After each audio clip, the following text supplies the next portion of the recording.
Good morning, everyone. We've had a lovely first day yesterday, and today we continue with even more discussions and talks from the amazing speakers that have gathered for this conference. And we will begin, without further ado, with a panel discussion that I'm frankly a bit scared about, not in a technical sense, but in a professional sense, because this panel discussion is about the question of, do we really need the chief story officer as a separate role in an organization? A couple of speakers who have described their opinion about this yesterday have already talked on this, and I'm really into hearing more from Mark Schenk, Managing Director of Anecdote International, Soundari Mukherjea from Engagement Factor, and Vinod Krishna, founder of Storytelling at Work. Mark, Soundari, Vinod, please join me on air, and let's have a go at this very important topic.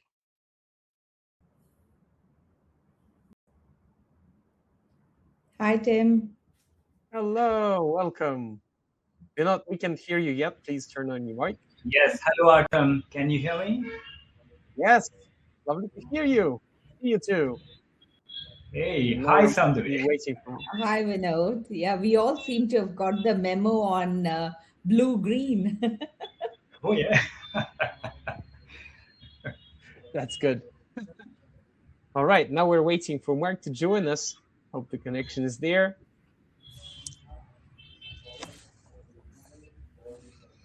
All right. Whoa, that is stylish. Nice. It just took me a minute to upload that, Artem, which is why I was a bit slow. I guess the A stands for Artem. I'm sorry. I couldn't take it.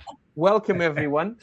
Guys, before we begin, just to make it comfortable for our participants, let me remind you, you can turn off your microphone while you're not speaking. Yeah, to do that, hover your mouse around your video. And just for the sake of sound, let's take turns and have a go at it. So my initial idea about this discussion was really that corporate world is beginning to understand, and not like in the last year, but globally, that stories is something we need as a skill set, as a mindset. But the question of do companies need a chief story officer still remains open for discussion.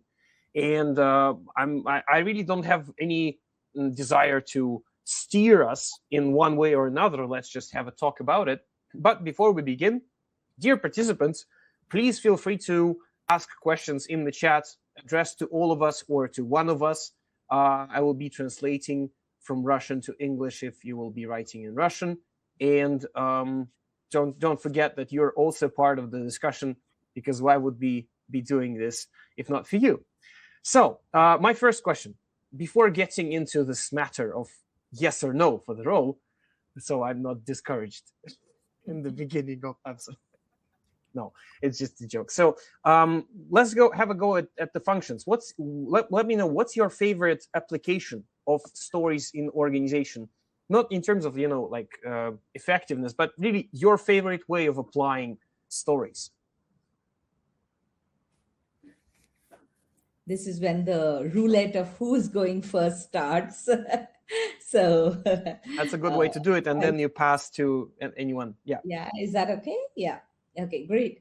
I think, I love organizational insight stories, because sometimes we look at where our organizational directionally has gone, and we only look at it after it has happened. We don't know the backstory of all the thought process and things that worked. I do a lot of work with teams on employee engagement, on wellness at the workplace. How do you initiate conversations? And it always makes me wonder about what makes someone want to get better here, stay at an organization, not go anywhere else, the motivation factor, right? And I think the one that I really like is our favorite game to play. A lot of people love Legos. So in the early 2000s, Lego was not making money. In fact, it was hemorrhaging. And it was not because the kids had stopped playing. It's because Lego's leaders believed that kids have lesser attention span. Things have gone digital. We are not going to play anymore. They're not going to play anymore. So they started creating alternative products, which is they started selling, believe it or not, toothbrushes, clothing line, of course, and their theme parks, which were nice. I've been to some of their theme parks, but they nearly went bankrupt just doing it, because while the data was telling them that what kids were doing less of, they didn't focus on why are kids playing at all. So they sent a researcher to go and sit with the kids, and they spent about 6 months not directing or not talking, just watching what is making those kids play. And one of the researchers asked the kids, one of the boys, what is your most prized possession? And that boy showed up with his dirty little sneaker. It had all these scuffs and marks and things on the sneaker. I mean, it was not and in one particular place, it had a nice hole. And the researcher was confused. He said, why is this your prized possession? And the boy said, it shows how good I have gotten. So it was not a sneaker. It was a sneaker which had marks of his history and his journey of growth.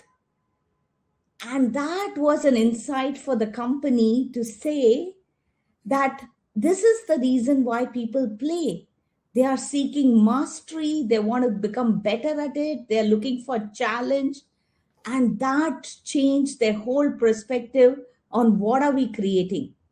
So when I look at organizations that I work with and we look at engagement surveys and all of that, the question is, what does it make for somebody to get better here? Why are they here and why are we serving? Who is our audience and who are we serving? And it's a great way to reorient through the boy with the sneaker. And so how do you change everything? How do you let go of assumptions and how do you get the insights? So that for me is, I keep it to the center of a lot of the work that we do on employee engagement. Wow. Great example. Thank you so much for this story and the great application too. So pass to Mark or Vinod and let's get on with it. Off you go, Vinod. All right, thanks, Mark. Hey, Artem. So wonderful to be here, and what a way to start off with Legos and playing some challenge out there. One of my favorite applications that I've seen is in my interactions in my corporate stint, as well as my interactions with leaders, organizations, with teams and people. Every organization has a way of working, has a way of operating. And most times I've seen many organizations have listed out their core values. The biggest challenge is in translating that value, the set of values they have. And though there are, some parts of the organization have understood it, but a large part of the organization does not understand what those values mean. And I think the stories are the only way values can be understood. So I actually go back to school where we had the subject called moral science, and all moral values were taught, can only be taught through stories. And I think that's a great way to teach anyone or to help somebody understand what our organization stands for, why something is important for us, how do we treat people, how do we treat our customers, how do we deal with situations. So how do we think, what kind of thinking is encouraged in the organization, what kind of behaviors are encouraged in the organization. I think the values out there are always, it's plastered on the walls. And I've seen organizations which have run sessions to say, hey, you got to memorize the core values of the organization. And do you know how to, do you know how to, you can reproduce it, but do you know what it means? Do you know how to demonstrate it? Can you spot when those values are being playing out with customers or within the organization? I think that is something that I recall. One of the organizations that I was working with, specifically with leaders, they had said, hey, we're trying to sort of convey these values to our people, but somewhere we see that, we say, being bold is one of the core values for us. We want you to take bold steps. And they were not able to translate that until it came out in the form of stories. And it was an aha moment for the leaders themselves, saying, oh, now I get it, why my team members are not able to understand when I say, go ahead, be bold. So we are an innovation company, so you got to take some bold risks. So what does that mean? How do you sort of bring that value into action? I think there's a lot of demonstration happening around, but that can only be propagated through stories. And I feel that's a very powerful way of actually showcasing the power of stories in organizations. Awesome. Thank you. I totally second that. And just an example, a quick example comes to mind. I had a top manager who wanted to embed the value of honesty. And it's a good word. I mean, it has like gravitas and meaning. But then we did this short exercise where each and every member of the team had to say, honesty is doing blank, even if blank. So, for example, speaking your truth, even if you're scared of being viewed as, as an opposition inside the organization. And everyone was like, And the second one goes, asking questions, even if that means you lose authority. And then we come to this top manager, and he says, without skipping a beat, he says, honesty is working in such a way as not to get caught by the law officers. And it was just, so a totally different understanding of the value. So not get caught. So yeah, that's if we stay with the nouns, it just falls apart. That's so true. We need the stories. So Mark, off to you. Well, good. Yeah, look. Yes, both things that Soundari and Vinod said are important. I was working with a group this morning about one of the things was about how do they. The task was pick one of your values. Imagine you're walking down the corridor and one of your team says, "Hey, we've got this value of respect. What does that mean?" And your job as a leader is to explain what it is and why it's important. And without any preamble, they did that task, and almost all of them said, "Well, respect is about treating people well," and yada yada yada. That the standard corporate way of explaining it. And then I gave them our story DNA framework. This is what a story is. This is asked them to do it again. Completely changed. Right. So giving an example is a much better way of bringing it to life. But I just want to I just can't resist. One of my favorite value stories. An investment bank CEO got all of his senior executives together, and this was in Sydney, and they're up on the 79th floor of their enormous office tower. And he said, tomorrow morning, we're going to spend the whole morning talking about our values. And the execs were a bit surprised, but okay. And so they all turned up. 9 o'clock, the meeting starts. They start talking about their values. By 10 past 9, the CEO is drumming his fingers on the table. By 20 past 9, he stood up and he's walking around like a caged lion. And by 9:40, he said, "Oh, stuff this. Let's go and make some money." Hey, you know where their values are. Anyway. Oh. That feels, that just caused pain somewhere here. Yeah. On this hosting chair. Thank you. Yeah, that's we have a lot of experience with both the negative and the positive sides of it. To be short and to add to the picture, I totally second the culture bit and engagement, which obviously are like the most important points. For me, honestly, for the last, I guess, 6 or 12 months, it's been a pleasure to help leaders see the power of how their actions turn into stories, which I first realized was a thing after reading Sean Callahan's book, where like story triggering is outlined as a separate activity. And just to give an example, so there was this manager from a bank who wanted to do a very simple thing. He wanted to encourage the people in his team to sell life insurance. So very business-oriented task, nothing special.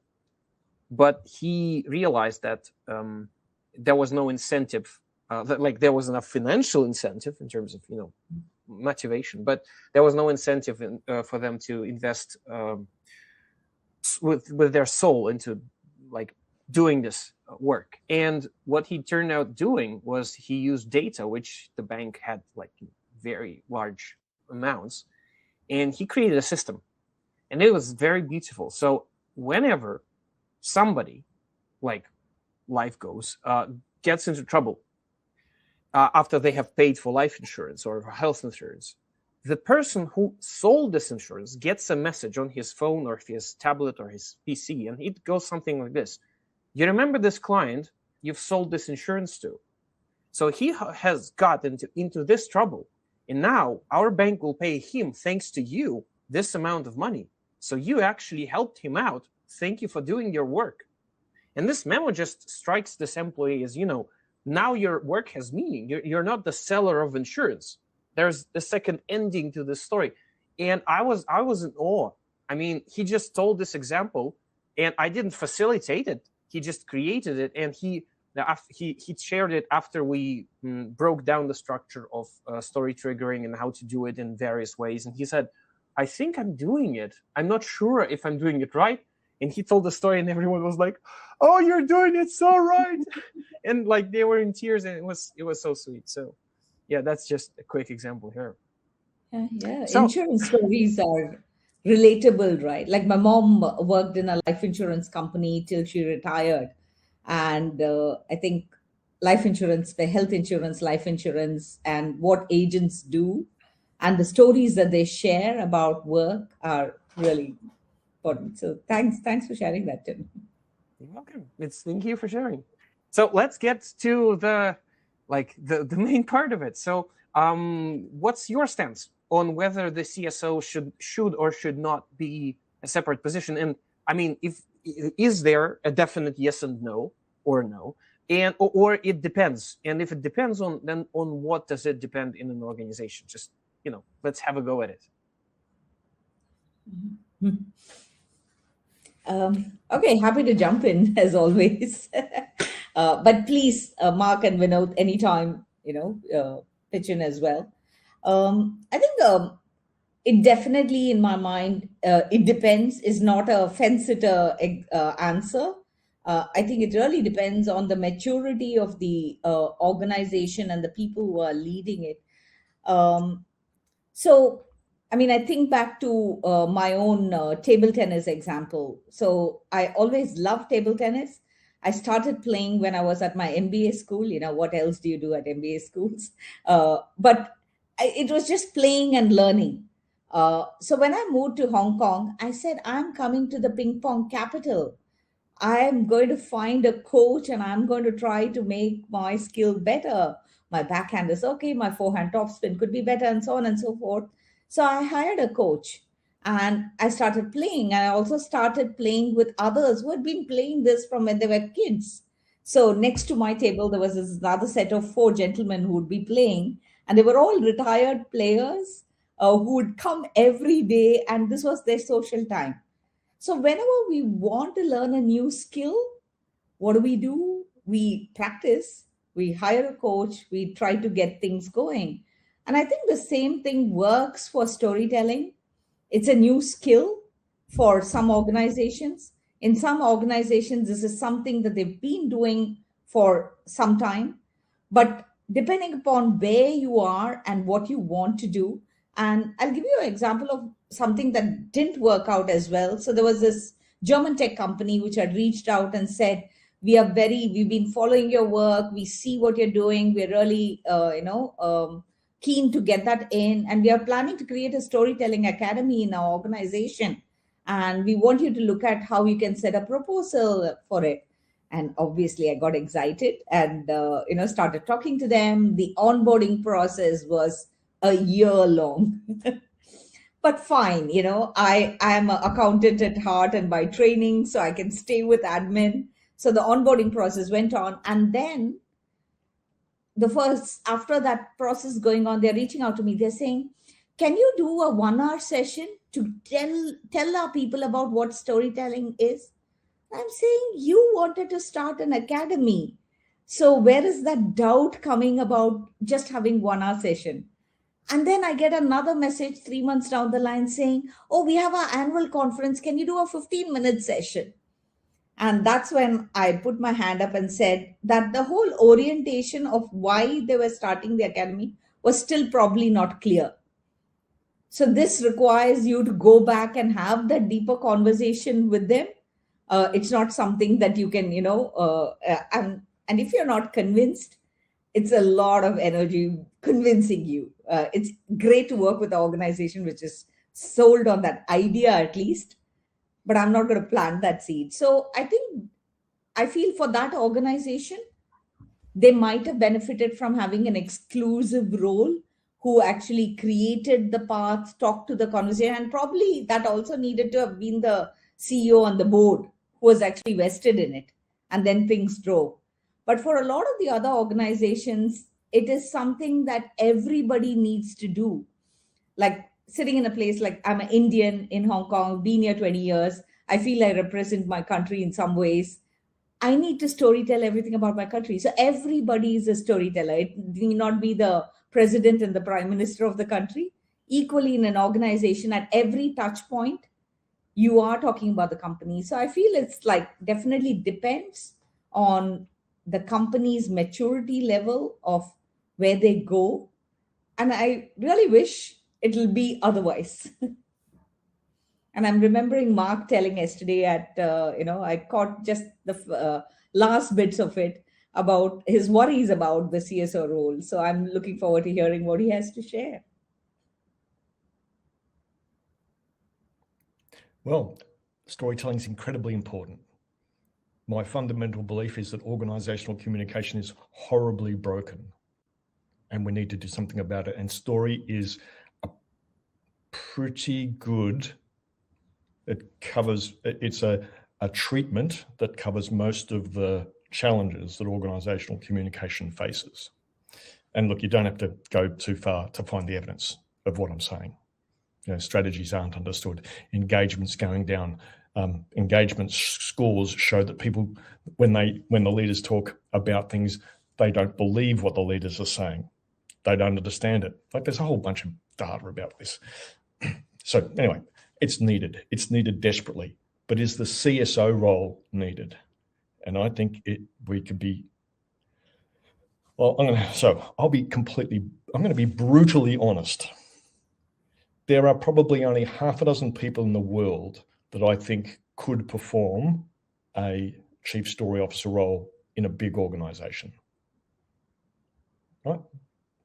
And it's people who, anyway, and I don't think any of them would ever take it on, right? Because it's a bit of a poison chalice. The reason is that there are some people in organizations that are like starry-eyed teenagers. Give me storytelling. Yes, storytelling, I want it. But I want to tell you, most people in business, they do not want to be storytellers. It's like, I don't want to be a storyteller. I got work to do, right? They do not want to be storytellers. It's something that's so different.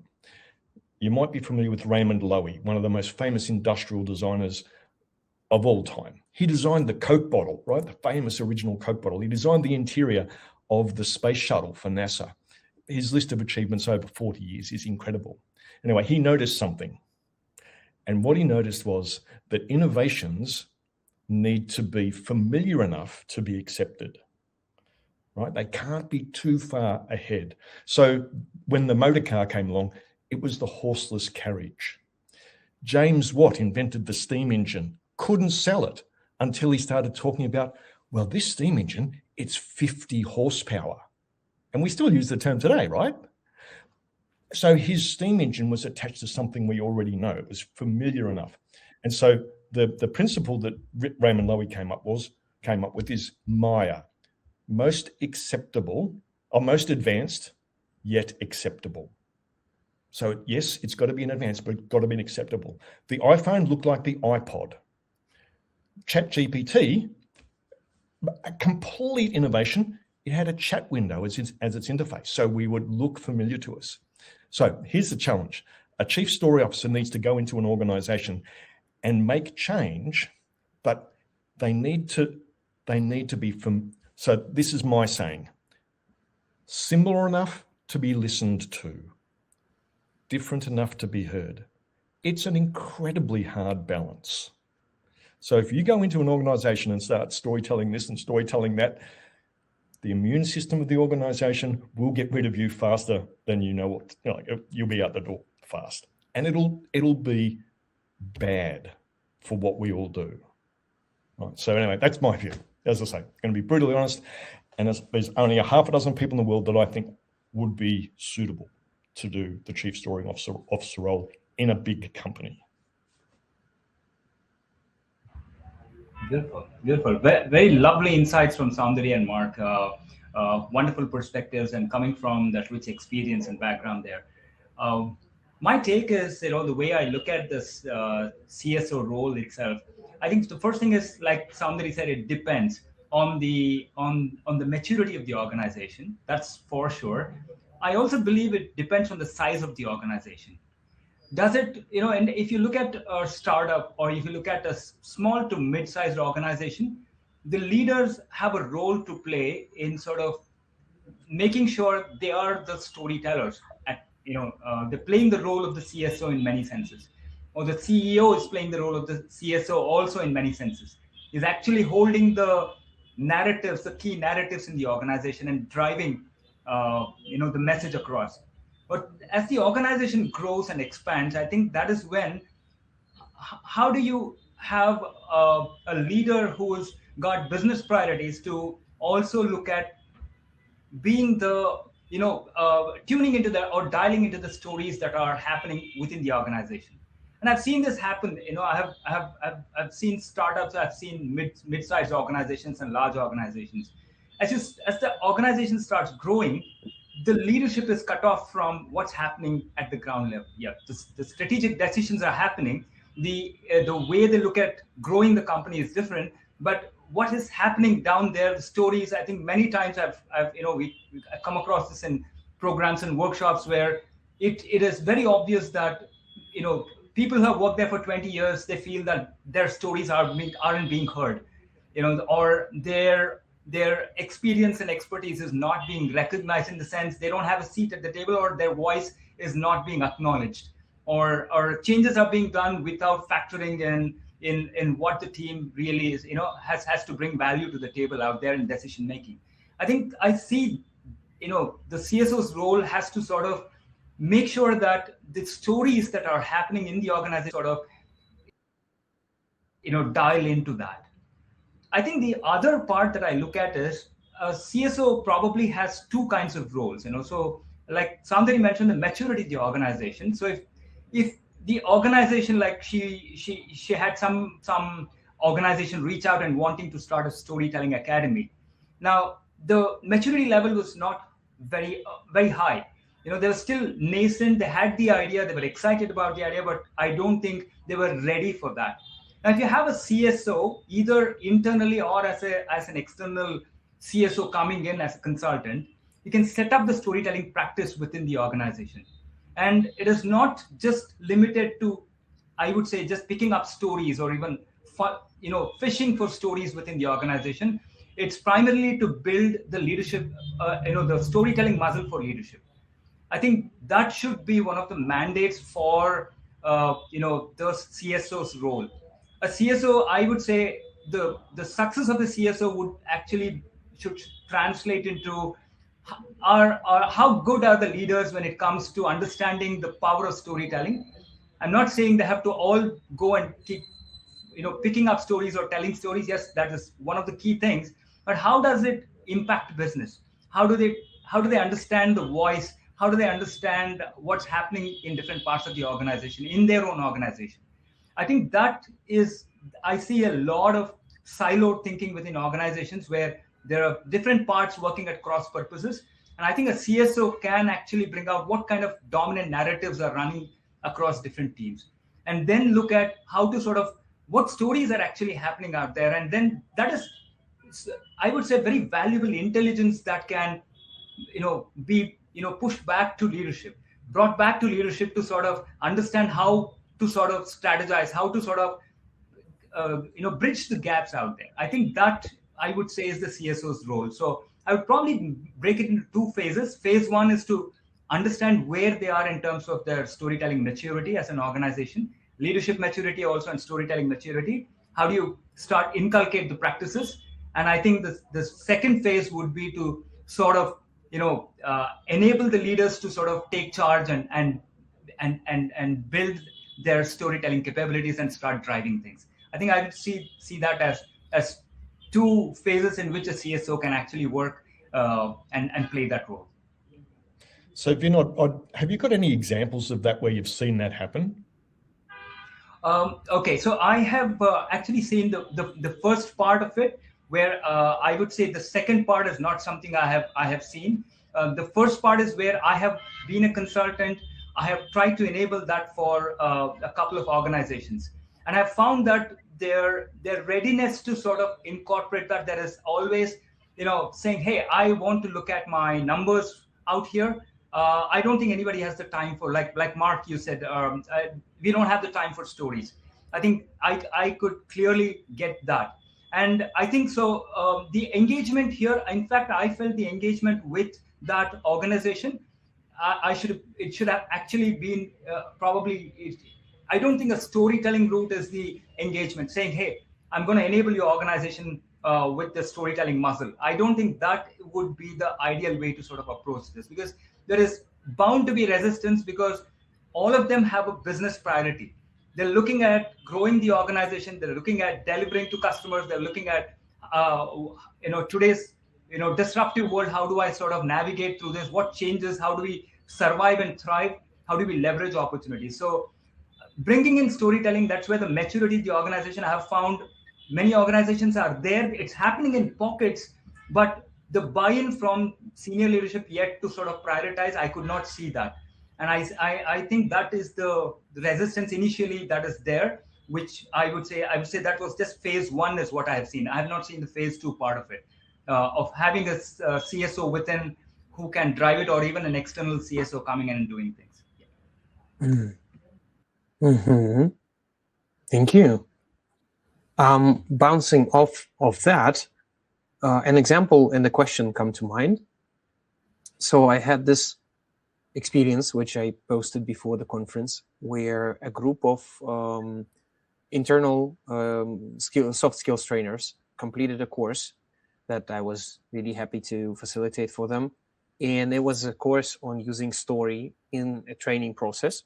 Very simple, nothing really, high level, just, how to assemble a story, how to build trust towards the topic of the training and towards yourself. So very, very practical simply for the training purposes. And then there was one woman who I will not name. Let's just call her Olga. And she just after completing this course, she was so inspired about learning this skill that she began reading the books that were written first in Russian and then in English. And she messaged me like a couple of times asking, like, how do you use this for sales, or how do you use this for change management? And like for sales, I obviously said, well, there's this guy called Mike Adams. You probably heard about him. And then I said, well, for strategy, there's this like great book, Pushing Stories to Work, et cetera, et cetera. And then she just went on. And a couple of years later, she's helping the sales team assemble stories. She's used stories to recreate onboarding process, so it represents the culture, just as you mentioned. She's working with the marketing team, not from this team, but from outside. And she's known as this story mama, who's moving across the organization. It's not an official title. So what I believe I see here is one possible, I'm not saying like needed or like the only one, but possible prerequisite for spreading the story across an organization is a person who is really inspired about it. So my question is, from your experience, what are other prerequisites? Is it like to bring a role or to bring story into organization? Like what helps an outside consultant or an inner CSO to do that, apart from obviously an inspired human being inside? What in your experience? Well, I mentioned in my talk yesterday that there's an insider problem, and that somebody inside an organization has to behave in ways that are consistent with the culture of that organization. And this is part of the tightrope that I was saying before, right? So that there's no question that organizations need storytelling. So, I've been working with organizations for 22 years, helping them do that. And it's made a huge difference. But we're talking here about a CSO role. And yesterday I was working with a bunch of CEOs. I asked them, who wants to be a storyteller? Who wants to be thought of as a storyteller? And they all went, no way. Then I asked a different question. Do you all want to be better communicators? And they're going, yeah, right.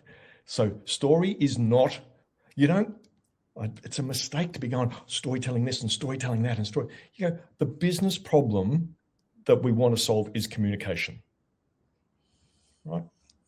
That's the business problem we want to solve. Story is a tool to achieve that. So there's no question that story is needed, and there's many ways it can make an incredible difference. And many of your speakers are doing that. But a chief storytelling officer, as an insider, their storytelling's too different. The Maya principle, most advanced yet acceptable. Well, storytelling, lots of people talk about it, and there's a few zealots within organizations who, yes, storytelling. But most execs who have a P&L and they've got a job to do, storytelling's the last thing that they want. But I'll tell you what, I can save you time communicating this decision you've made. I can save you time developing it. I can save you time, and it'll have a lot more impact. How does that sound? Oh, that sounds good. Yeah, let's do that then. Now, the tool I'm going to use to help them achieve that is story, right? But the business problem is the thing that's to be solved.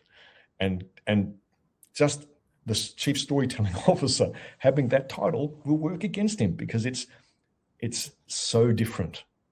Right? I believe that in a big organization, the immune system will attack it, will attack the role, marginalize it, downright attack it, and make it very, very difficult for the CSO to do the very thing that the organization needs the most. And it's not about results. Right? You can get great results, but if you're sufficiently different, the immune system, it doesn't care about results. The immune system cares about difference.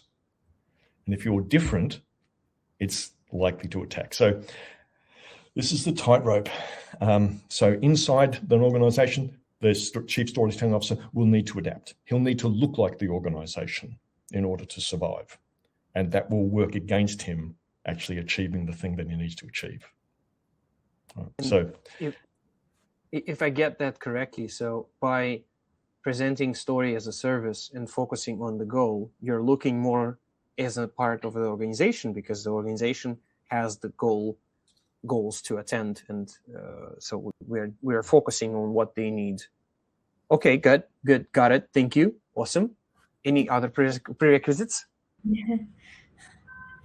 Actually, it reminded me of something when we have this whole CSO title. So during COVID, and much as we want to forget about the pandemic forever, it keeps coming back in our minds. There was a title that was created, which was called CZO or ZO. Any guesses on what that role could have been? My mind just says zookeeper, and I cannot stop it. Yeah, things are going out of control. Zookeeper is hell. I mean, one of the groups that I've asked this to have told me that it's Chief Gen Z officer because Gen Z is but it was actually Zoomers, yeah, Vanessa. It was Chief Zoom officer because while organizations were using Zoom as a technology for a long time, during COVID, it really scaled in terms of the number of people going to use it and the kind of users that it was put to. Zoom was already there. Zoom was not a new company. It was already there, but the scaling of what it was. So I feel sometimes when you create a new, but the job that the CZO had to do was technology and security and issuing passwords and all of that, right? And the whole idea of bringing that title in at that time was to ensure that, oh, we have this new thing that we are grappling with. It's gone out of scale. So how do we ensure that everything is talking to everything? Our systems are not compromised and things like that. So I feel sometimes the C is SO, Chief Storytelling Officer, Story Officer, sometimes ends up being in that role. It is a nomenclature. I'm not particular or crazy about a nomenclature. And I remember John Flint, who used to be the CEO of HSBC based out of Hong Kong, he said that, in his 30-year career before he left HSBC, he had prepared over 1 million PowerPoint slides and nobody remembered a word of what he said in that. But along his journey, he shared stories of his successes and failures, and people still reach out to him and talk to him and reach out to him for advice for that. And I think that is the kind of role that you want. CEO is a nomenclature. We can get obsessed with a word, but we don't need to be. I think in this group and in the audience, I know yesterday by the kind of fiery conversations that happened, we are all convinced. We are like, we don't need to sell. Do we need a CSO? Yeah, of course. It's not the job or the role, it's the function that it does. The communication piece. We want to drive better business outcomes. We want that. There is no questioning that. And definitely in this group, I have no doubt on that at all, for sure. But I think where we are looking to go is, does it require special attention? Is it an important imperative till we develop the muscle for it? Do we need the time and the investment? And absolutely, I'm on point that it does risk becoming a silo. But I think it is an investment that needs to be done. The title is debatable, but it's an investment definitely, as we all as organizational players, not just leaders in terms of the CEOs and CEOs, all of us want to get better at what we do. We want to influence outcomes. We want to ensure that our work gets done in a very meaningful way, in a very impactful way. So, I mean, whether you are working in DNI, whether you're working as an engagement officer, whether you're CEO, CTO, CXO, whatever your CSO is, we want to be effective and do the work that we are setting out to do. Interesting. Okay. Go for it. Yeah. I just wanted to add to what Mark and Soundari just put forward. I feel the reason why, whether we need a CSO or not is, we can call it by any name out there. The title is not the key. I think what is required is to look at the business impact. And like if you have a CFO or a CTO, or a chief technical officer, or a technology officer, or a chief financial officer, you know the impact and what is that role going to do. I think for a CSO, the key thing is it's still I would say it has got different definitions. And one of the things that is very visible is also on the marketing communication side or on the social media side, and picking up stories from and to propagate and build the brand. So when we are looking at what happens within the organization, so how do you sort of bring the power of storytelling or harness the power of storytelling within the organization? I think what is the business impact of that is what I feel is people understand it is valuable, but how do you sort of showcase that business impact? So if you have to justify a role of a CSO, is that going to make a business impact? Is there, you can call it ROI, but I would still say it has to be some kind of measurable impact is probably what organizations or leaders, majority of leaders actually look for. It is not a fun to have, nice to have kind of role. And I think that is yet to be established is what I feel, so that is the gap that I also sense when I interact with organizations. Thank you. Lovely. Thank you so much for sharing those. And we have one more from Ekaterina, which I will read it out. So Mark was saying that the CSO will be attacked within the organization, and I personally saw that happen, so I really second that. But yesterday, Ray and Bennett gave a good idea that CSO is the role that owns the narrative and is responsible for every action and decision to match the narrative. It feels like if we define the role like this and give it a chair at every meeting within the organization, it makes so much sense to other organizational players. Yeah, so it's back to this thesis of support from above, but then again, back to Mark's thesis, getting the support from above by not being too different. So there's this tight balance, and I really saw both cases where, like yesterday, Dmitry was presenting and he was like the head of development, and he supports it, so his team supports it, so he's supporting them from above, and it works. And then I saw a different case where this person underwent training and took it to his organization, and it just failed miserably because it was very different, so he had to leave. And I was really like, for several months I was like, I trained the person out of his job. It was really a personal crisis for me. So I guess both are true. And thank you for these prerequisites. That's awesome. Anything you'd like to add to this before we go to the questions? Yeah, Mark, go for it. I see you. I just want to. That's a fair observation that's been made, and I'd just like to I think that comment reinforces what I'm saying. So first thing, the CSO responsible to make sure that every action and every decision is consistent with the organizational narrative, that is going to end in tears, because every other executive is going to go, don't you be telling me what to do? It's like the CSO becomes the captain of the ship. So that's not going to work, right? That they'll get torn to pieces. The other thing is that think of the capabilities that a CSO would need to have to fulfill that role.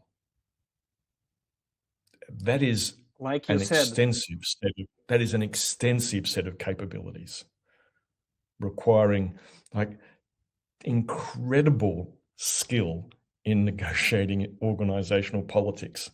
It goes way, way beyond the ability to tell a good story or, be able to do story coaching. So anyway, look, fair enough. I understand my view might not be popular, but I do think we need to be pragmatic. I really believe they do not contradict each other. You're just talking about different prerequisites. So the organization has this tendency to push anything that's different outwards, just like any living organism. And then you need to get the support from above, which is totally true. But then again, how do you get it if you're not keen in the politics, as you said, and all the other skills apart from the story skills? So it's really difficult. Thank you, guys. This is awesome. Let's spend the rest of our time together on the questions that are in the chat. We have a great question from Michelle, actually 2 parts.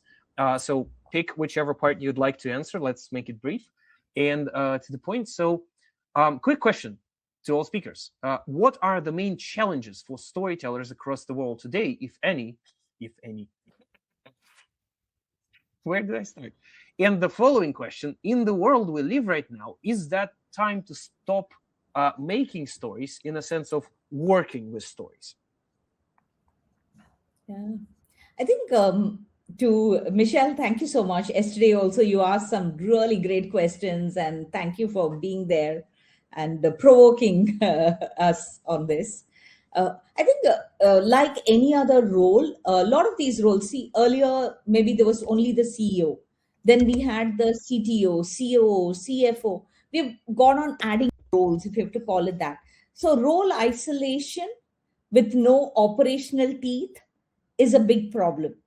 And that is why, to the point that you can't make the CSO, company hires a CSO and expecting them to fix poor culture, bad products, broken strategy through better communication alone.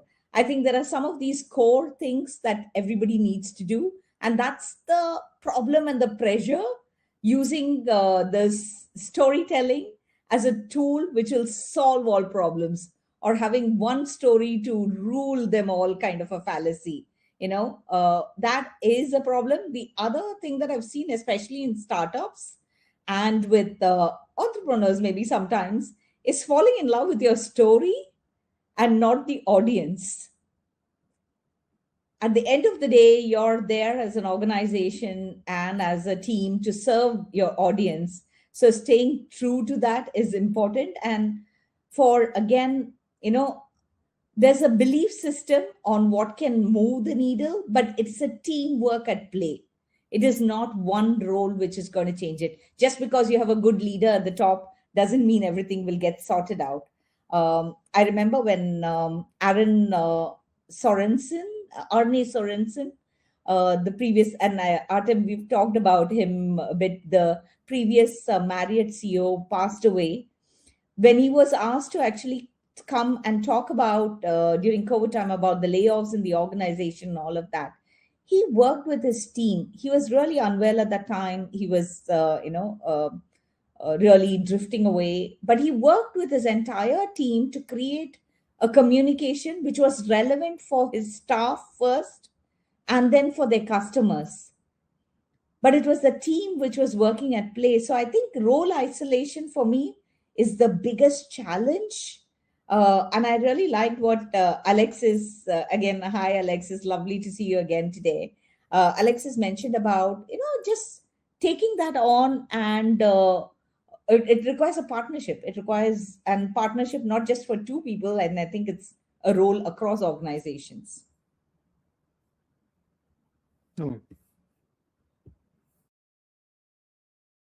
Vinod, anything you'd like to add to this question of what are the problems the storytellers face, and is it time to stop working with stories? Oh, yes. I would say storytellers need to go beyond just the stories. So stories are not just about identifying and picking up stories and telling stories. I think the storytelling role itself goes way beyond just the stories. It's important to, one is, yes, to know the audience, know who I'm working with, who I'm partnering with, and also to understand what is the ecosystem, what is changing around, what's actually making or shaping the stories within the organization or within people and within individuals. I think that being on top of that, or at least even tuned into that, being sensitive to that, is very necessary. You cannot look at, it's not a one-way street is what I see. It's not like, I'm going to go with stories and I'm going to tell stories, or I'm going to propagate stories in different ways. I think you need to go beyond the stories is what I feel. So especially because it's an organizational context within the organization, and how to leverage, and each individual, each function probably leverages storytelling in different ways. So I've worked with project leaders, so the way they look at storytelling, apply storytelling, is very different compared to somebody from a finance team. A group of data analysts work with storytelling in a very different way. So how do you bring, and the kind of stories that are there, the way they look at stories are very different. So I think, stories are around, but how do you sort of connect to that? How do you sort of, bring that to surface it actually, and then, leverage the power of storytelling? I think that is something, go beyond just, telling stories is what I feel. Thank you so much for sharing this. Anything you'd like to add to this question before we wrap it up?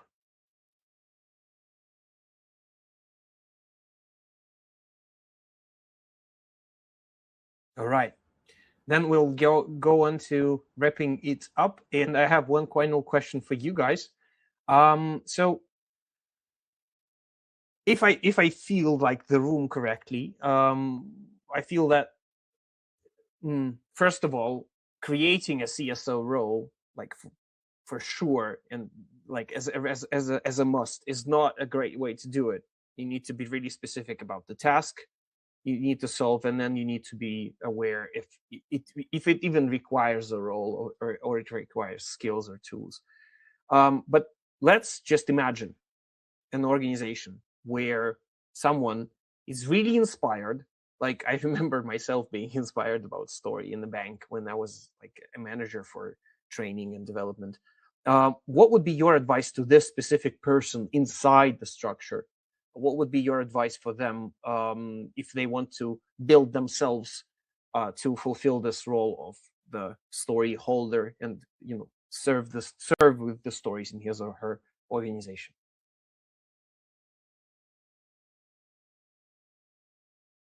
Mark, microphone. I feel like 2020 again. I'm on mute.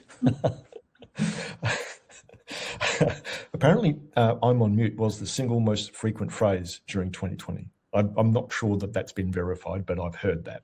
Maybe it's an urban myth.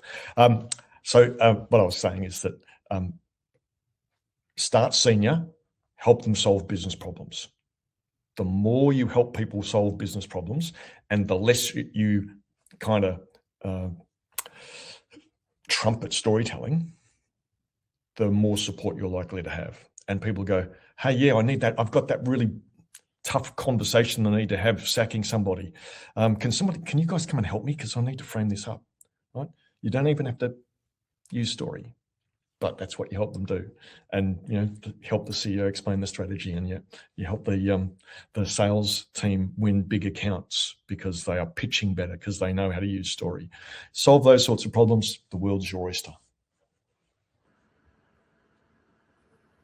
Yeah. I mean, I would add to that to say shrink the change. This is a very important concept in change management. If you're trying to change things within an organization and you're not in a position of formal authority, the change that you're saying seems like a really big one for people. And the best strategy then is to help make it easy for people to follow it. And I remember this lady called Fly Lady. So let's say that your room or your house is in a mess and it feels like you're never going to be able to straighten it out. So this Fly Lady runs this organization, online house cleaning website. She has this trick. She calls it the 5-minute rescue. So you take a kitchen timer and then you set it for 5 minutes and you rush to the dirtiest corner in your house and you do whatever you can in 5 minutes. Ding, the bell goes. But you can quit now with a clear conscience, even if you've not cleaned the whole house. But of course, you don't quit. You're vested now. You're cleaned for 5 minutes. The house is looking better. You're going to continue. So there is a surprising amount of progress that you've seen in that 5 minutes. And 3 hours later, you've cleaned the place. So that's shrinking the change. And a lot of people have used this very, very effectively to get change done in organizations, in schools, for teaching, and so on and so forth. So I think sometimes people are not ready, and absolutely, sometimes it's a thought that is ahead of its time. The second quick point is about this concept called 4 Minutes, which is a collaboration. It was a song, part of a Hard Candy album between Madonna and Justin Timberlake. So when they were collaborating, these two singers, and I hope people know Madonna and Justin Timberlake. So when they were collaborating for this album called 4 Minutes, song called 4 Minutes, Madonna kept on interrupting Justin and saying, we need to change this. These words are not power packed enough. They're not punchy enough. Change this, change that. And at one point of time, Justin got frustrated and he put his hand up and said, Madonna, we are not going to save the world in 4 minutes. So this requires time. We can't go to the gym and look at the equipment and put on muscle. We need to invest in it and we need to give it time. So be patient with whatever change that you're bringing in. And that's the 4-minute concept as well. And I think that builds patience, but it also helps anchor your concepts and your thoughts in. Awesome. Thank you. Vinod, up to you. An advice? Yes, yeah. I feel one of the requirements today, or questions that I always look around interactions between people, how well are we connecting with people? And I think within organizations, given the hybrid way of working or remote working, the true connections are missing. And I think, how do we reestablish that willingness to connect with people? I think that, everybody has got a device. I see everywhere, everybody has got AirPods and they're on their device watching some content. And even within organizations, they're so caught up with things. And so how do you truly connect with people? I think that shift is going to make a huge difference to how we're going to operate in this world, how we're going to live our lives, actually. Awesome. Thank you so much. It's been such a pleasure. And I personally took a lot away from this conversation. Dear listeners, let's give our fires to amazing speakers of this panel. And thank you, Soundari and Mark, for your talks yesterday. Vinod, we'll see each other soon for your talk too. And thank you, all three of you, for coming. It was awesome. Yeah, thank you. Thank you so much. Thank you. Really enjoyed. Thank you. Yeah, thank you, Mark. Thank you, Soundari. Thank you, Artem. Yeah. Thanks, Artem. Amazing job as you've done every year when you run this conference. Thank you. Thank you. Kudos. All You thanks make a to you difference. guys. Thank you. Thank you so much. All right.